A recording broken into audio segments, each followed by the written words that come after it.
매일매일 건강을 점검합니다. 100세 시대 건강쇼!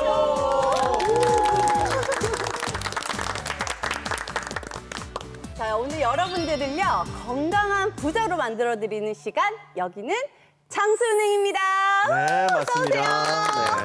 자, 오늘부터 저희가 조금 새로운 모습으로 여러분을 찾아뵐 텐데요. 진짜 그 어느 때보다 많은 여러분의 관심과 응원이 필요합니다. 그리고 저희들이 새롭게 시작하는 만큼 새로운 코너들이 많이 준비돼 있어요. 정말 많아요. 기대되죠, 네. 정말. 예. 요즘 뭐 주식 안 된다, 뭐 부동산 안 된다, 이런 거 이제 하지 맞아요. 마시고. 그래, 재미없더라고. 정말 해야 되는 게 바로 재테크가 있는데 바로 네. 건강 재테크예요. 맞습니다. 맞아요. 저희랑 건강 테크 하시자고요, 지금부터. 네네. 진짜 요즘에 물가도 너무 많이 오르고요. 사는 게 좀 너무 팍팍하거든요. 그렇죠. 이럴 때일수록 여러분들 건강만이 살 길입니다. 맞습니다. 여러분들 건강 지키셔야 됩니다. 앞으로도요, 더욱더 알찬 건강 정보들 많이 전해드리도록 하겠습니다.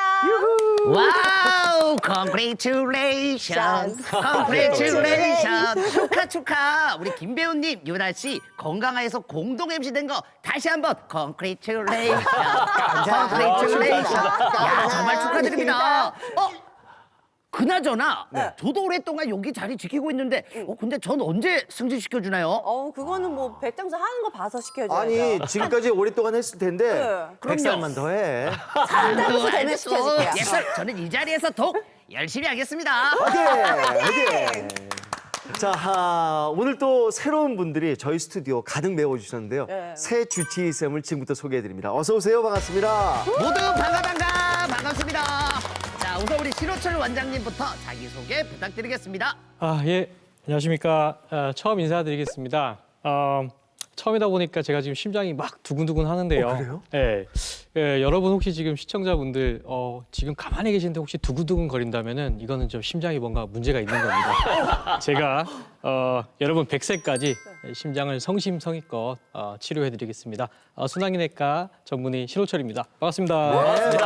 오, 든든하네요, 정말. 자, 그리고 이분도 궁금합니다. 네. 정인섭 원장님 인사 부탁드립니다. 네, 안녕하십니까. 옛말에 잘 먹고 잘 싸고 잘 자야 건강하다는 말이 있지 그렇죠, 않습니까? 그렇죠. 그 세 가지 중에서 어느 쪽에 해당하실까 모르겠는데. 잘 싸는 게 중요하죠. 매일 변기에서 남몰래 눈물 흘리고 계시는 분들 계실 겁니다. 맞아요. 그 항문 질환, 치질 숨기지 마십시오. 제가 여러분이 궁금해하시는 건강 정보 이 시간을 빌어서 속 시원하게 알려드리도록 하겠습니다. 대장학문외과 정인섭입니다. 와, 환영합니다. 저는 옥진아 원장님 너무 보고 싶었잖아요. 그동안 어떻게 잘 지내셨어요? 정말 건강해서 오랜만이다, 그죠? 그럼요. 네, 제가 초창기부터 이제 계속 인사드리고 했었는데요. 최근엔 진료 보면서 좀 강의할 일이 많아서 좀 바빴어요. 네. 그래서 학교에서도 강의도 하고, 이제 여러 원장님들 앞에서 세미나 강의도 하고, 그다음 또 학회에서 발표도 하고, 좀 바쁘게 좀 지냈었습니다. 온몸의 통증 때문에 밤잠 설치는 분들이 많으시죠. 자, 양한방 통합치료로 통증을 잡아드리는 의사 겸 한의사 옥진아입니다. 네, 오랜만입니다. 자, 드디어 이분이 오셨습니다. 우리 신준영 원장님 오래간만에 오셨습니다. 인사 한번 부탁드릴게요. 안녕하세요. 신준혁입니다. 네, 저도 처음이고 싶습니다. 네, 오늘 또 여러분 오랜만에 만나 뵈서 너무 반갑고요. 또 이렇게 불러주셔서 영광입니다. 오늘 너무나 유명하고 훌륭하신 우리 한의사 선생님과 또 우리 어깨, 그리고 심장, 그리고 항문, 그리고 저는 치과. 네, 신준혁입니다. 자, 마지막으로 소개해드릴 분입니다. 동기 이동기 원장님 반갑습니다. 네, 저는 좀 멀리 갔다 왔습니다. 태국 방콕에 갔다 와서 한 20명 정도 외국 분들하고 20명 정도 되는 한국 분들을 대상으로 사체를 대상으로 수술 기술을 조금 전수해주고 왔는데요. 다 되게 보람찬 시간이었는데 일단 어깨 아프신 분들 무거운 짐을 지고 다 사시는데 어깨 건강을 되찾아드리는 정형외과 이동기입니다. 네, 반갑습니다.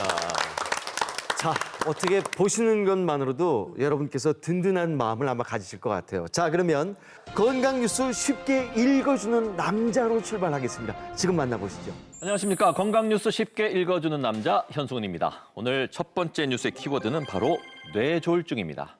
이제 혈액 검사를 통해 어떤 유형의 뇌졸중이냐를 간단히 파악할 수 있게 됐습니다. 미국 브리검 여성병원 연구진이 혈액 검사를 통해 대혈관 폐색이라는 매우 치명적인 유형의 뇌졸중 여부를 높은 정확도로 판별하는 새로운 연구 결과를 발표했는데요. 일단 LVO로 진단되면 기계적 혈전 절제술이라는 수술 기법으로 뇌에 영양을 공급하는 대동맥에서 LVO 혈전을 신속하게 제거할 수 있게 된 겁니다. 네, 신 원장님. 일단 뭔가 발전했다는 느낌은 드는데 네, 도대체 네. 무슨 뜻입니까, 이 뉴스는? 제가 조금 쉽게 풀어드리겠습니다. 먼저 뇌에 졸중이 발생하면은 시간이 생명입니다. 신경세포가 수분 안에 죽기 시작하기 때문에 빠른 대처가 중요한데요. 그렇죠. 근데 그동안에는 이 대혈관 폐색 LVO를 네. 알기까지는 시간이 꽤 걸렸단 말이에요. 그런데 피 한 방울로 이게 진단이 가능하다는 얘기예요. 아하, 그러면 이 앞으로 더 많은 환자들의 예후가 이 긴박한 상황에서 간단한 그 진단으로 된다는 거죠. 방법도 간단하고 그만큼 시간도 확 줄일 수 있고 네, 네, 그만큼 네. 대처를 빨리 할 수 있겠다라는 네, 얘기군요. 네, 네. 요거 빨리 적용이 돼야 되겠습니다. 네.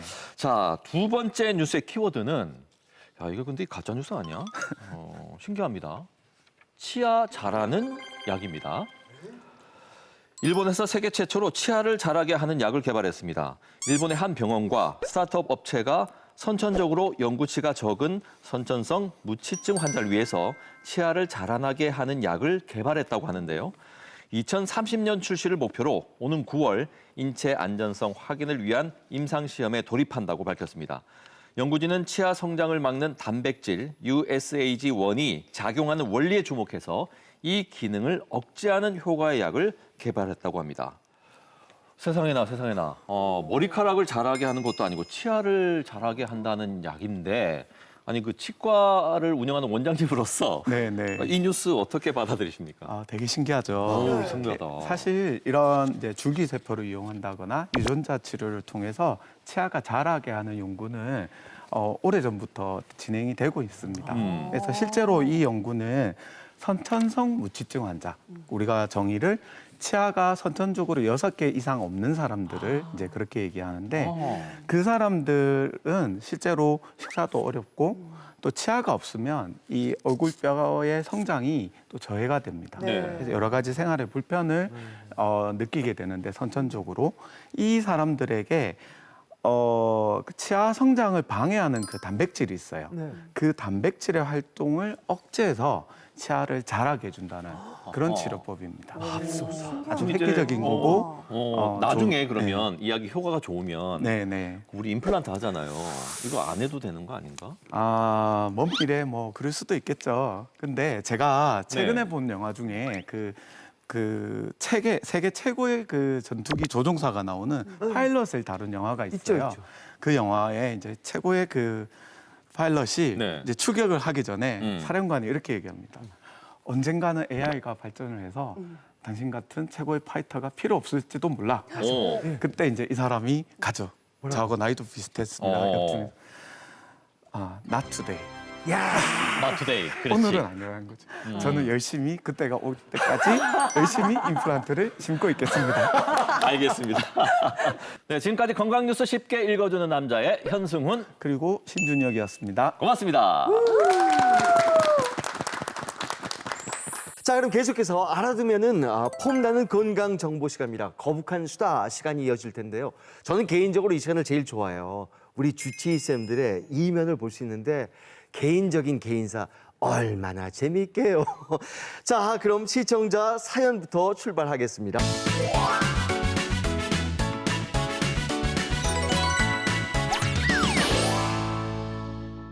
안녕하세요.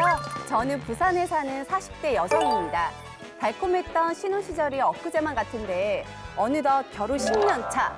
이를 기념해 오랜만에 둘이 오붓하게요 근교로 놀러 갔습니다. 하나부터 10까지 챙겨야 하는 자식들 맡기고 남편과 데이트하니까 참 좋더라고요. 맛있는 것도 먹고 바다도 구경하고 숙소로 돌아와서 주변을 돌아보는데 한편에 이 발 지압 산책로가 있더라고요. 요즘 맨발 걷기 유행이잖아요. 그래서 같이 걷자 할랬더니 불쌍. 문제는 제 남편 발에 무좀이 좀 심하거든요.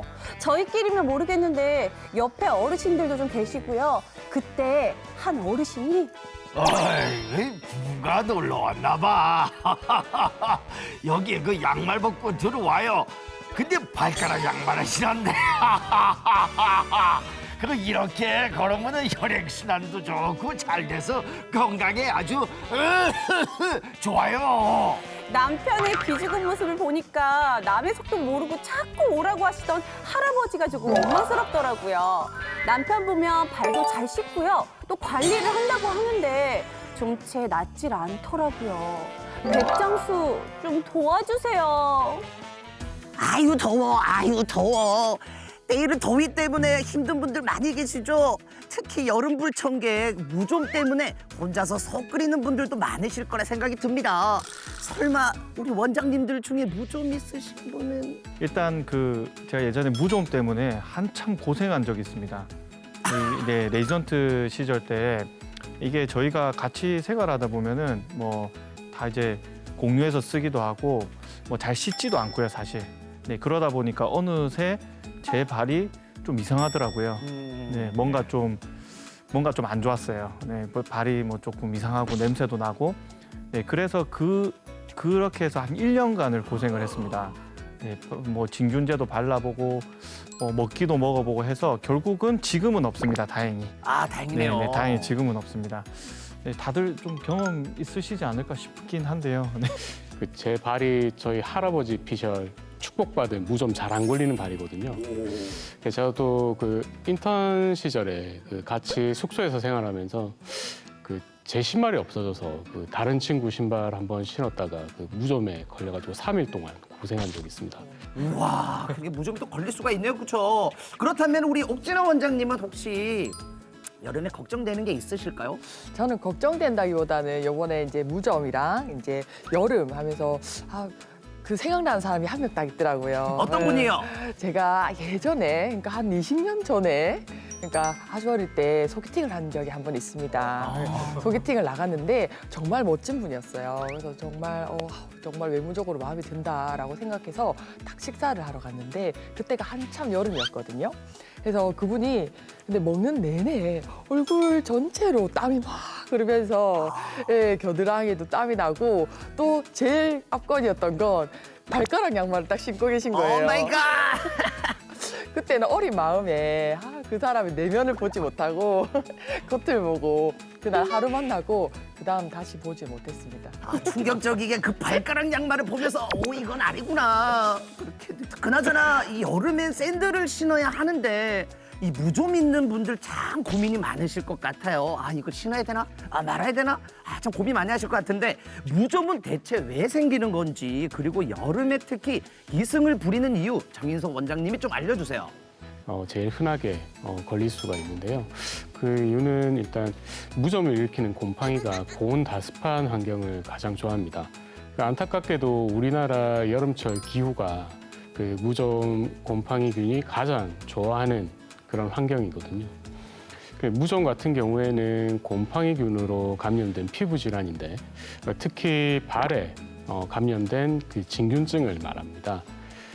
제일 먼저 가려움증을 동반한 붉은 반점이 발가락 사이에 좀 생기게 되고요. 그 붉은 반점이 발가락 사이에 이제 점점 번져가면서 껍질이 벗겨지기도 하고, 그리고 그 발가락 자체가 이제 짓무르기도 하고, 그 발 군데군데 두꺼운 각질을 만들기도 합니다. 심하면은 심각한 발냄새가 유발되기도 하고, 그 무좀 자체가 이제 손톱이나 발톱으로 옮겨가기도 합니다. 와, 손발톱까지 올라가면 너무 무서운데요. 무좀이 이렇게 무섭긴 하지만 이 소중한 가족들에게 또 옮길까 봐 겁이 나거든요. 그런데 정말 그렇게 쉽게 전염이 되는지 옥진아 원장님 좀 알려주세요. 네, 무좀은 다른 사람이 접촉하는 경우에 옮을 수 있는데요. 보통 직접적인 접촉으로 옮습니다.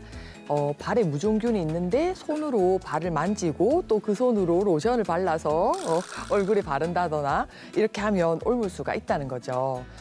더구나 신발을 신을 때 우리가 보통 신발 살 때 매장에서 진열된 신발을 신어보고 나한테 맞는지 안 맞는지 보고 새 신발을 이제 가져가잖아요.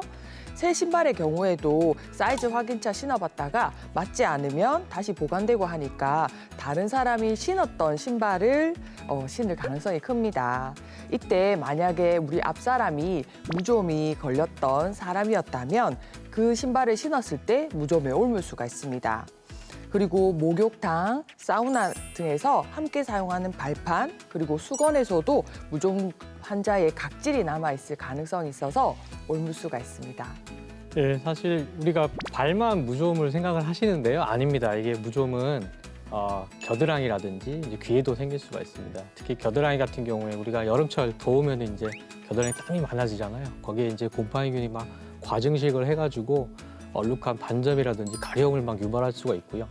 또 귀의 경우에는 이제 웨이도 진균증이라 그래가지고 우리가 귀 무좀이라고 합니다. 특히 이제 고막염이 있다든지 또는 평소에 이 귀지가 아주 좀 습한 사람들이 요즘은 음악을 또 많이 들으시잖아요. 이어폰을 이렇게 끼고 음악을 막 들으시다 보면은 거기에 이제 곰팡이균이 막 증식을 해가지고 가렵다든지 따갑다든지 또는 안에 귀지가 많이 생기면서 아주 뭐 통증을 유발하기도 하고요. 그래서 우리가 귀 무좀 또 겨드랑이 무좀이 있다는 것도 알고 계셔야 될 것 같습니다.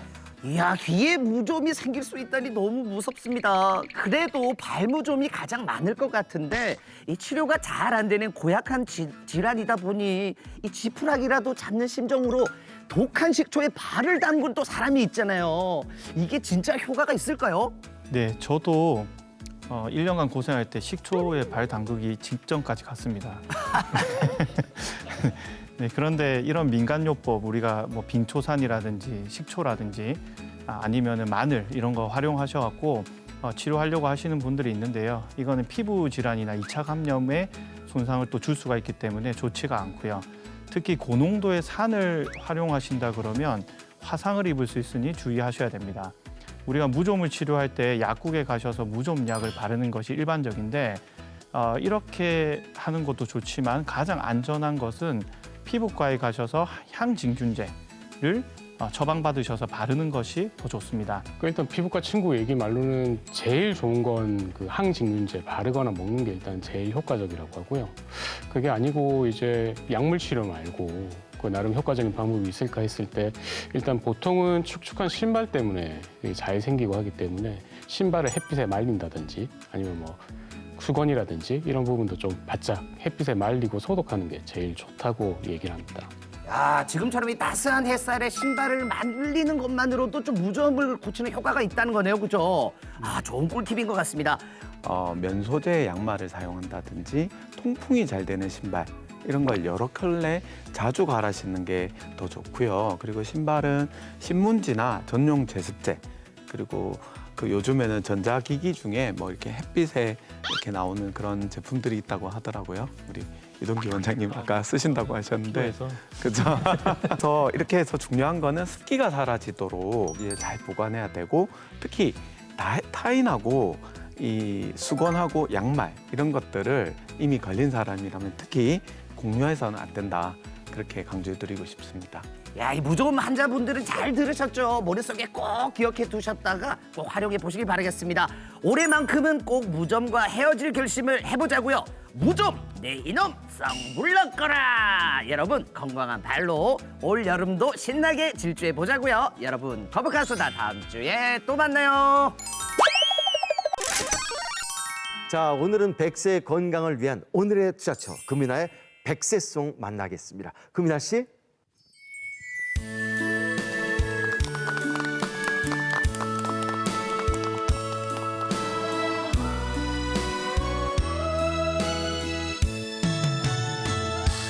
앉으나 서나 어깨 생각 앉으나 서나 어깨 생각 짓누르는 어깨 통증 피할 길이 없어라 오지 말라고 애원했건만 못 본 채 찾아온 50견 어깨가 아파서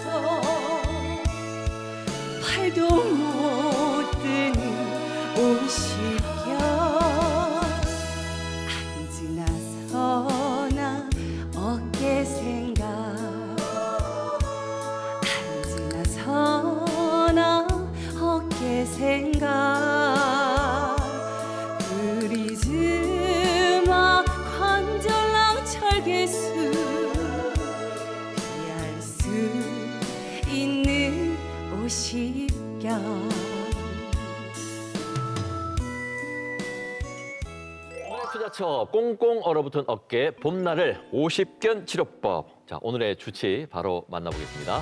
이동기 원장님 어서 오십시오. 어서 오세요. 반갑습니다.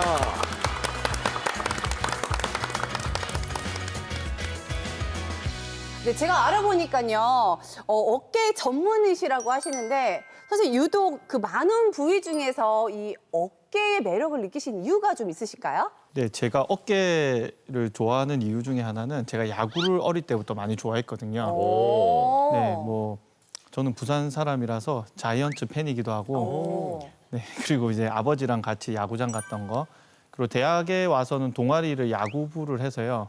또 야구를 했고 그 이후에는 사회인 야구까지 해서 약 한 15년 동안 했습니다. 네, 그러면서 제 어깨가 점차 안 좋아지더라고요.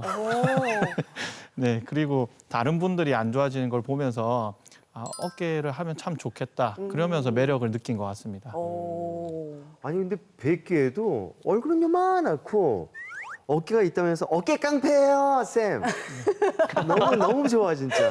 아니 근데 진짜 이동기 원장 오신다니까 제 그 아시는 분이 꼭 좀 물어봐 달라고 부탁을 하더라고요. 네. 제 얘기는 아닙니다. 전 진료 받으러 갈게요. 자, 50대 후반 남자인데요. 도배 일을 하시는 분이세요. 근데 이분이 일을 오랫동안 하다 보니까 온몸이 다 아픈 거야, 그냥. 근데 최근 들어서 어깨가 빠질 것처럼 아픈 데다가 게다가 이제 팔이 안 올라간대요. 심지어 자는 것마저 제대로 잠을 못 잘 만큼 너무 아파서 하던 일을 잠깐 쉬고 있다고 합니다. 어쩌면 좋아요? 아니 일도 못 하실 정도라고 하면 이거 굉장히 조금 심각한 그렇지. 그런 것 같은데 네. 이거는 어떤 질환이 의심이 되는 거예요, 선생님? 네, 일단 40, 50대인데 특별한 외상이 없이 어깨가 아프다면 네네. 회전근개 파열이나 50견을 의심해야 됩니다. 네, 회전근개 파열은 우리 어깨를 둘러싸고 있는 힘줄이 있는데요. 네, 거기가 이제 계속 자꾸 쓰다 보니까 퇴행성 변화로 마모가 조금씩 일어나면서 찢어지는 질환입니다. 네, 그런데 50견이라는 거는 어깨를 둘러싸고 있는 관절낭이라는 관절 주머니가 있습니다. 네, 거기에 염증이 발생해서 일어나는데요. 그 염증이 일어나게 되면 우리가 어깨를 둘러싸고 있는 그 관절낭이 두꺼워지게 되고요. 네, 그러면 관절 용적이 줄어들게 되죠. 네, 팔을 올릴 때 팔이 잘 안 올라갑니다. 네, 진짜 실제로 굳는 거죠.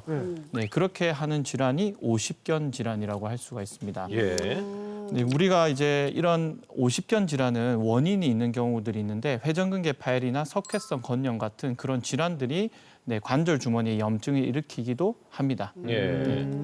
근데 이제 내가 만약에 판단을 해야 된다면 어깨가 아픈데 두 가지 얘기하셨잖아요. 회전근개 파열하고 50견하고 내가 어떻게 뭐 증상이나 판단할 수 있을까요? 두 질환을 구별하기는 상당히 어렵습니다. 그런데 이유는 뭐 회전계 파열이 원인이 되고 결과적으로 50견 증상이 올 수도 있으니까요. 네, 그런데 이 두 가지에는 좀 차이가 있을 수 있는데 한 가지 스스로 확인할 수 있는 포인트는 있습니다. 자, 해보십시오. 예. 네, 한번 팔을 잡고 정상인 팔을 반대편 팔을 아픈 팔을 잡으시고 팔을 이렇게 올려보십시오. 네, 그러면 팔이 잘 올라간다. 네, 김 배우님 잘 안 올라가시거든요. 네, 팔이 올라간다. 그래요, 내 얘기였어요. 내 얘기예요, 그래. 어우, 나 자꾸 너무 의심스럽긴 했는데, 네, 자 이렇게 팔이 올라가면 회전근개 파열일 가능성이 높고요. 네, 그다음 팔이 이렇게 했는데 잘 안 올라가면, 네, 그러면 50견일 가능성이 높습니다. 자, 우리가 회전근의 일반적인 기능이 뭐냐면 팔을 올리는 기능이거든요. 그렇죠. 네, 그런데 회전근이 자꾸 마모되고 파열되고 이렇게 되면 당연히 팔을 올리는 기능이 약화가 됩니다.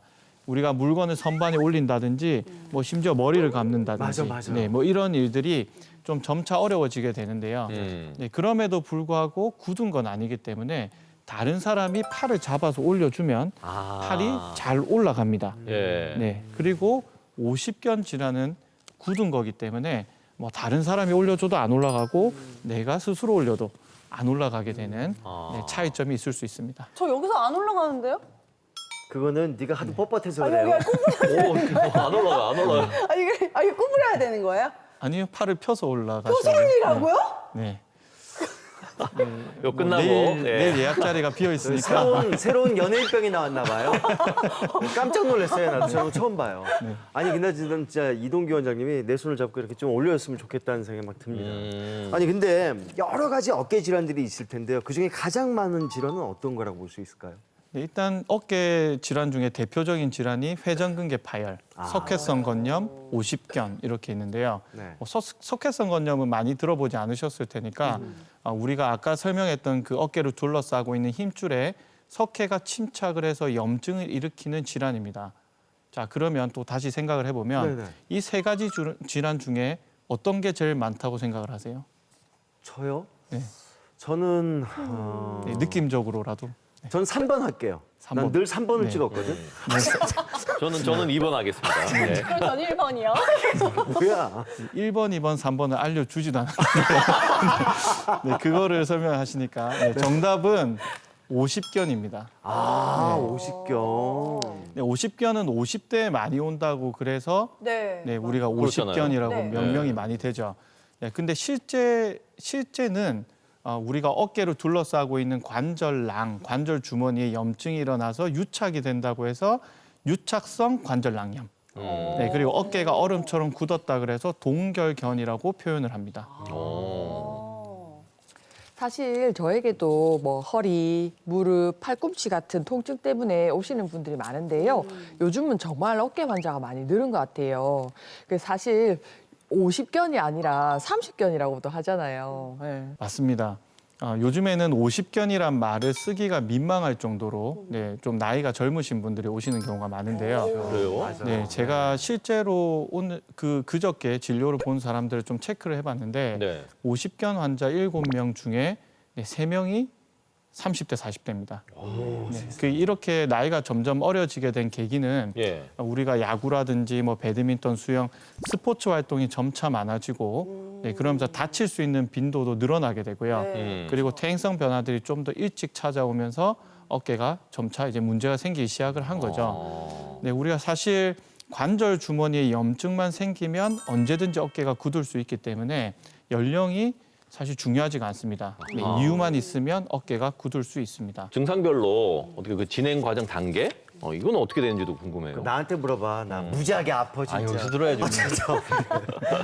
네, 아마 제가 생각할 때 김 배우님은 한 1단계 정도 어, 네, 많이 진짜. 아프시니까 1단계가 뭐예요? 네, 증상 심화에 따라서 이게 1에서 3단계로 나눌 수가 있는데요. 네. 이제 첫 번째 단계는 어깨가 점차 굳어오는 시기. 네, 그거를 이제 동통기라고 하고요.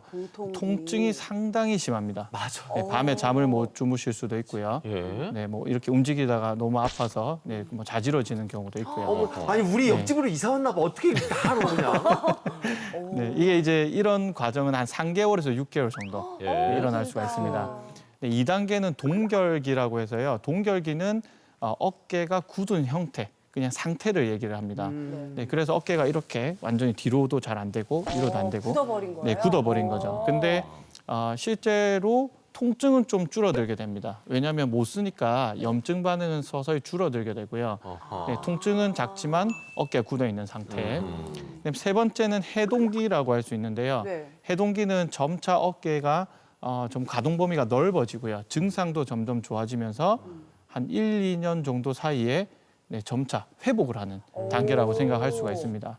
자, 그러면 제가 질문 하나 드리겠습니다. 질문, 네, 좋아요. 예. 네, 그러면 치료를 김 배우님이 끝까지 버티셔서 1년, 2년 버티셔가지고 그렇지. 치료를 안 하셔도 될까요? 그러니까 해동기가 오느냐? 네. 2년 뒤에. 가만히 있어도 네, 아프시니까. 네. 그 질문은 MC들이 하는 건데 자꾸 선을 넘어. 먹는다고 하세요, 그냥. 저는 알았어. 해동기가 올 것 네. 같은데. 전 3번 할게요. 해동기가 오신다. 네, 3번. 네. 이게 조금 다른 개념인데 해동기가 오실 수도 있고 네. 안 오실 수도 있습니다. 아, 안 진짜 올 수도 어떡하면 있어요? 좋아. 왔다가 다시 또 동통기로 갈 수도 있어요. 그러니까 치료해야 되는 거예요. 그러네. 치료를 꼭 하시길 바라고요. 원인이 치료가 되지 않으면 다시 전 단계로 넘어갈 수 있습니다. 아니, 이동기 원장님, 저는 이 보통 3단계가 제일 나쁜 단계라고 생각했는데 그러니까요. 듣기에는 이게 제일 좋은 단계인 거죠. 근데 이제 저도 치과인지라 이렇게 일할 때 사실 이 팔이 많이 쓰니까 저희는 그러네요. 특히 한쪽만 많이, 쓰잖아요. 맞아요. 많이 오른쪽만. 쓰시죠. 그래서 이렇게 목이 대부분 다 나가는데 저희 연구에 실제로 90% 이상이 목 네. 디스크가 있다 얘기하거든요. 네네. 근데 저는 목은 괜찮아요. 네. 근데 팔이 아프기 이제 시작한 거예요. 어깨도 저리고. 그쵸, 그쵸. 저 나이도 이제 그럴 50이잖아요. 때니까. 저는 이제 제가 50견이라 확신하고 있는데 이제 이동규 원장님 제가 찾아가야 되는 거예요. 증상이 어떤 증상이 있는지. 아, 50견의 증상. 네. 방금 말하신 게 다 그 증상입니다. 어머, 왔네, 왔어, 왔어. 좋은 죄송하지만 네, 예다. 왔어. 네. 접수부터 하고 오세요. 접수하겠습니다. 치과 원장님들도 많이 오시는데요. 우리가 팔을 이렇게 쓰다 보니까 자꾸 이제 치료하시다 보니까 빨리 좀 퇴행 변화를 겪는 경우들이 있는데요. 대표적인 증상이 우리가 뭔가 물건을 잡으러 이렇게 팔을 뻗을 때 아니면 뭔가 이제 팔을 올리는 동작이나 이런 것들에서 갑작스럽게 급작스럽게 통증이 일어납니다. 환자분 표현을 빌어보면 순간적으로 억 하고 잡고 한참 동안 있어야 이 증상이 풀린다. 이렇게 표현을 하시는 분들도 있고요. 또 특징이 밤에 심해지는 통증입니다. 잠을 자꾸 깨세요. 그리고 이제 증상이 더 심해지면 뭐 팔이나 팔뚝 그리고 뭐 손목까지 다 저리거나 아프고 그럴 수가 있습니다. 그러다 보면은 사실 어떤 분들은 우울증까지 빠져서요. 우울약을 먹기도 합니다.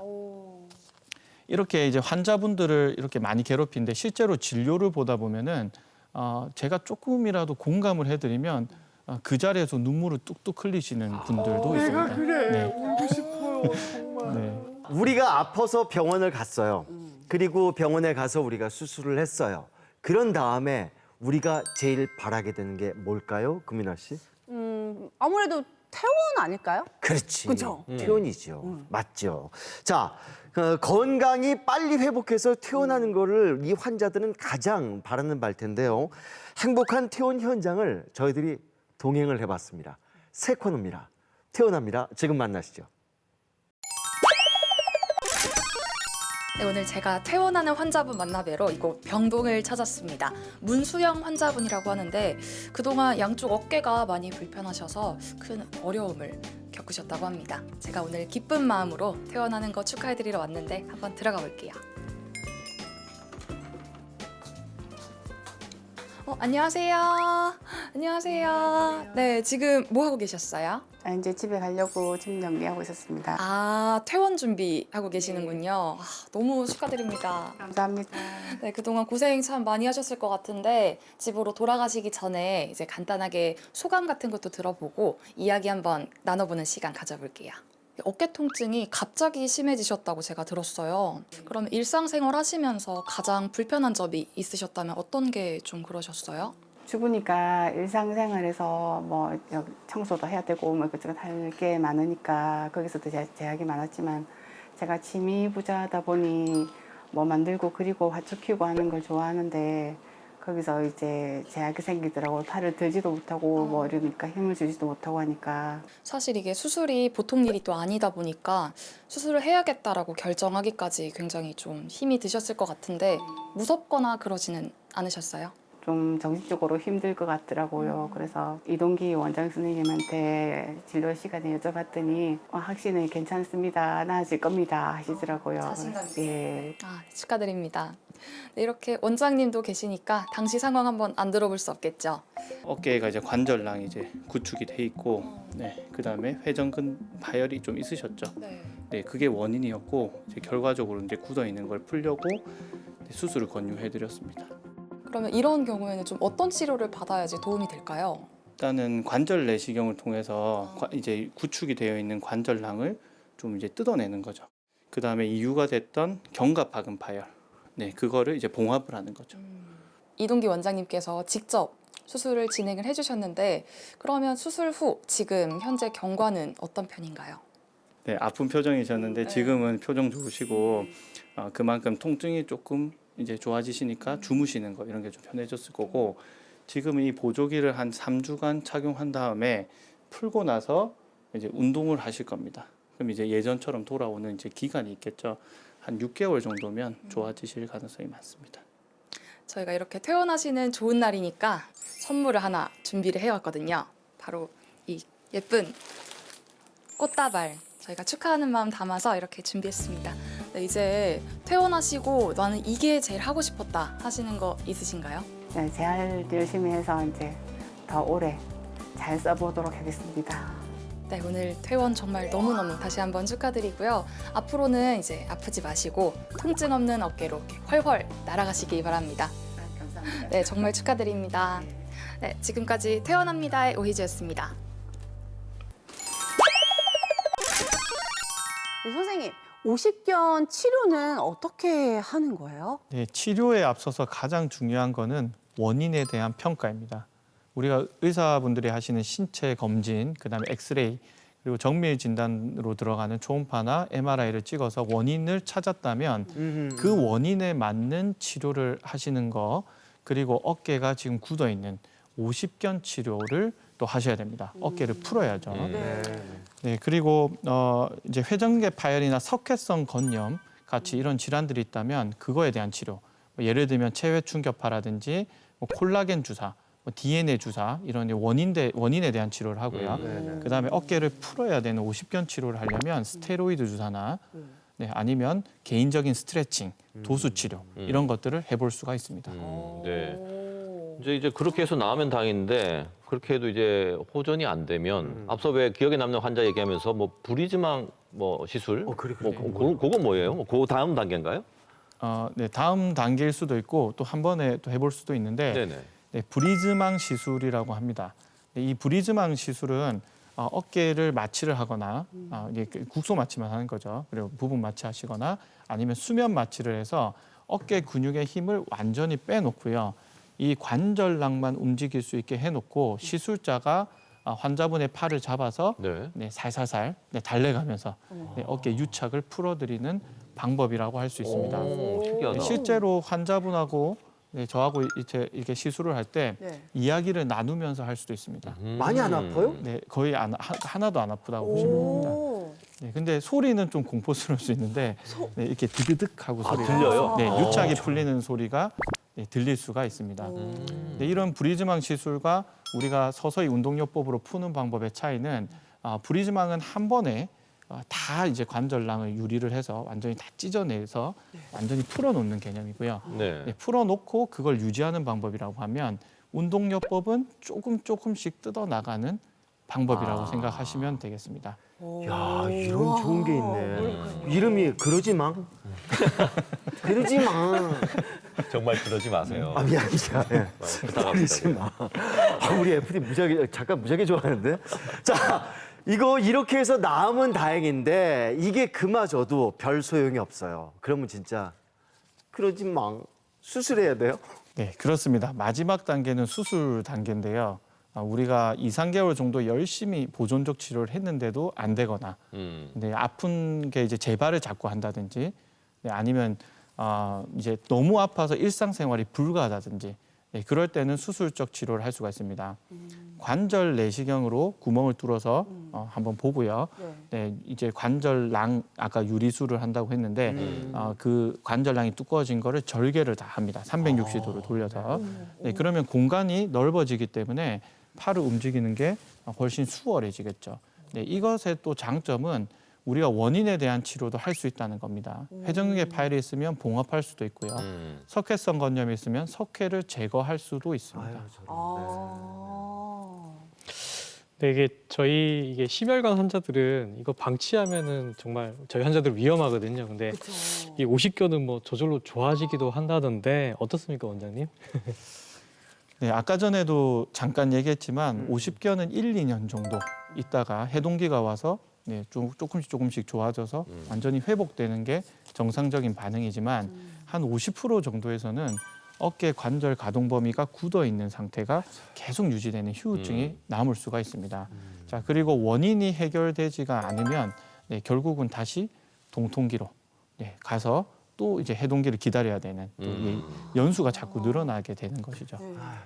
그 어떤 병이든 예방이 최선이지 않습니까? 그렇죠. 저 같은 경우에도 그 치액 환자들 그 어떻게 하면 좀 안 생길 수 있을지 예방법을 얘기를 해드리는데요.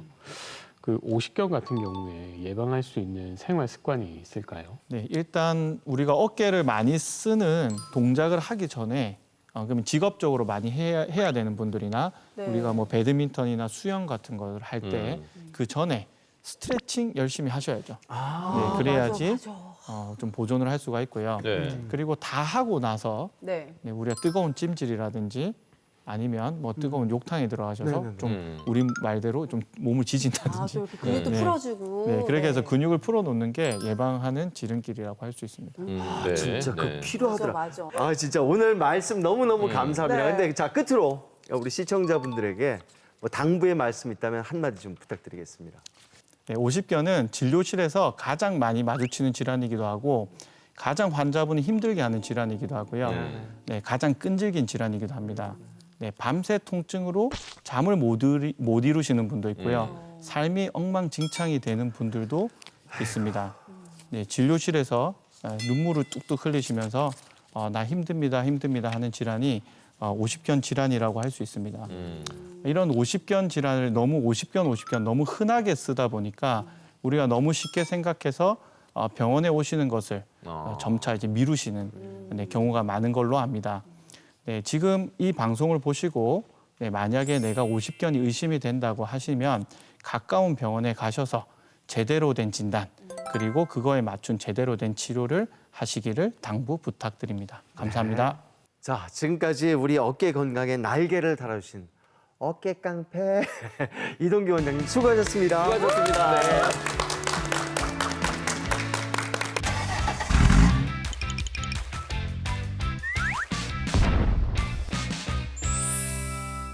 자 우리가 정말 야심차게 준비했는데요. 음식 보감 맛보이소 시간입니다. 그렇습니다. 자, 이 시간을 이끌어 주실 분을 소개해드려야 네네. 되는데 정말 건강한 맛 그리고 우리 몸에 좋은 거 맛도 있고 건강한 음식을 소개해 주실 분입니다. 김나경 선생님을 소개합니다. 사인해 주세요 여기에. 아이고 이렇게 환영해 주셔서 감사합니다. 저는 향토 음식 명인 김나경입니다. 반갑습니다. 아, 자 지금 저희 앞에 뭐가 딱 있는데요. 이게 우리 얼마 전에 얘기했던 그거 아니에요. 제철이라서 이거 먹어야 된다. 그래 장어 얘기 그렇게 장어야. 했는데 예. 말로만 하고서 그쳤거든요. 근데 이건 막을 수가 있다는 거 아니겠어요? 네. 자, 그러면 여기 장어도 근데 종류가 있는 걸로 알고 있는데 그렇지, 맞아요. 선생님 오늘 이 친구는 뭐 무슨 장어예요? 아, 네. 바다장어라고 하는 장어입니다. 아, 네. 바다장어. 네. 우리 부산 바다니까. 아, 그러니까. 네, 맞습니다. 아, 가장 좀 어떻게 보면 쉽게 구할 수 부산부터 있는. 남해안 우리 통영까지 흔히 많이 드실 수 있는 고기입니다. 아, 네. 그렇구나. 자, 네. 그럼 우리 여기서 장어에 대해서 좀 배워보고 갑시다. 그렇죠. 장어 얼마나 우리 몸에 좋은지 그리고 왜 이 시기에 꼭 먹어야 되는지 저희가 영상으로 준비했거든요. 함께 보시죠. 펄떡이는 힘으로 힘찬 기운을 전하는 바닷장어는 여름철 대표 보양식이죠. 근육과 뼈를 튼튼하게 해주고 상한 기운을 회복시켜주는 장어. 또한 간과 신장의 기능도 왕성하게 하는데요. 장어는 기름기가 많지만 대부분 몸에 좋은 지방으로 이루어져 있어 혈관 건강에 도움을 주고 속쓰림을 완화하는 효능이 있습니다. 힘 좋고 맛도 좋은 바닷장어 꼭 한번 맛보이소. 자 오늘 맛볼 음식이 바다 장어탕이에요. 네. 근데 이거를 가만히 있어. 우리 집에서 좀 쉽게 만들 수가 있을까요? 아, 네. 정말 탕 하면 어려워하시는데 맞아요. 탕은 그 국물 색이 탁하다 해서 탕이라고 하거든요. 아. 1시간 이상을 끓여주시면 되는데 예. 끓이는 것도 두 가지가 있습니다. 맑게 끓일 수도 있고 단백질 많이 좀 걸쭉하게? 네네 그렇게 끓여내는 방법이 있는데 저희는 부산 스타일의 부산은 매운탕 그대로 딱 뼈채 통째 넣어서 끓이잖아요. 그래서 네네. 그거를 중화해서 이렇게 만들어봤습니다. 그래요? 뼈를 먼저 추려서 네. 뼈와 머리만 먼저 푹 고아서 살을 네. 팔아내서 그걸로 이제 파 볶아서 이제 그거에다가 고추물 만들어서 우리 우거지를 넣고 육수를 함께 넣어서 끓여냈기 때문에 맑고 시원한 육수 베이스에 담백한 이 우리 이제 붕장어를 마지막에 먹기 직전에 넣어서 단백질은 충분히 흡수하고 먹기에도 거북하지 않고 시원하고 맑게 들 수 있는 장어탕입니다. 네. 자 지금 이렇게 말만 들어도 네. 입에 군침이 가득 도는데 이거 한번 우리 맛을 좀 봐야 되지 아, 근데 지금 않겠어요? 못 참겠는데. 도저히 못 참을 거예요. 네. 자 저희 뒤에 쌤들에게도 다 한 그릇씩들 돌렸어요. 네. 근데 정확하게 여러분 하셔야 될 게 음. 그냥 먹기만 하는 게 아니라 정확한 음식평이 있어야 돼요. 아, 맛있다 이거 아닙니다. 정말 맛있다 안 되고요. 여기서부터 여기까지 길게 진짜 리얼 정말 길게 맛 평가를 해주시기 바랍니다. 자, 그럼 얼른 식기 전에 맛을 좀 봐보죠. 자, 맛을 볼까요? 네. 이게 떴으니까 우리 이제. 김 배우님 먼저 드셔보시고. 네. 안 그래도 저도 안 그럼. 예. 이게 이제 요렇게 드시는 게 기본인데 이제 지역의 특성에 따라서 이제 전라도 쪽에는 충청도는 들깨가루, 경상도는 방아잎 이렇게 또 고추 고기 토핑도 이제 맛있게 먹는 팁이란 네네네. 말이죠. 지금 뭐 드시기 바쁜데 우리 저 금쪽 가수, 세계적인 금쪽 가수 금민아 씨, 맛 어때요? 맛을 얘기하려니까 먹고 맛있게 먹고 있는데 이거 먹방 아니야. 맛을 좀 얘기해줘요. 와 잠시만요. 이게 장어가요. 그냥 녹아요. 그리고 보니까 뼈까지 같이 있는데도요.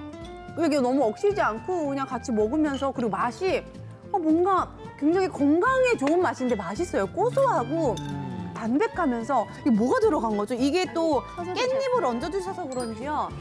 약간의 그 느끼할 수 있는 부분들을 싹 잡아주니까 너무 맛있는데요, 이거? 아유 맛있어. 방송인 걸 잊은 것 같은데 그 왜 맛있는 거 먹으면 가족 생각이 제일 먼저 나지 않습니까?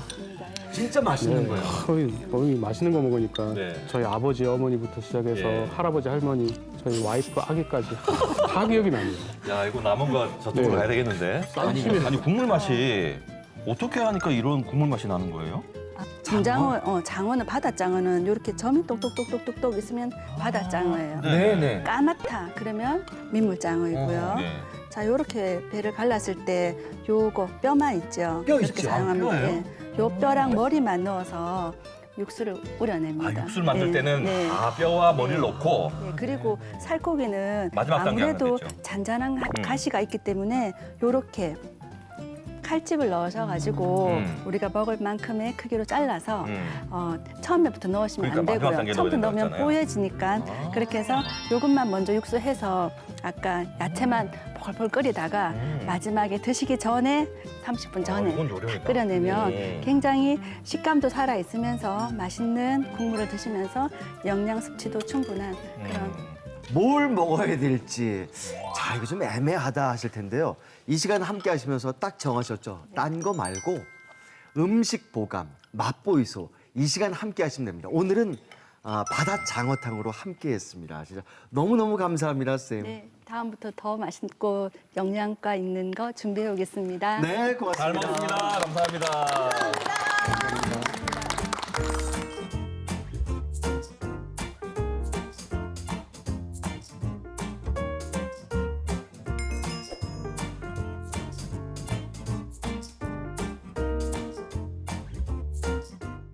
네, 오늘 준비한 소식은 여기까지입니다. 네, 다음 주 저희들이 더 알찬 소식 가지고 여러분 찾아뵙겠습니다. 그때까지 백세시대 건강하이소!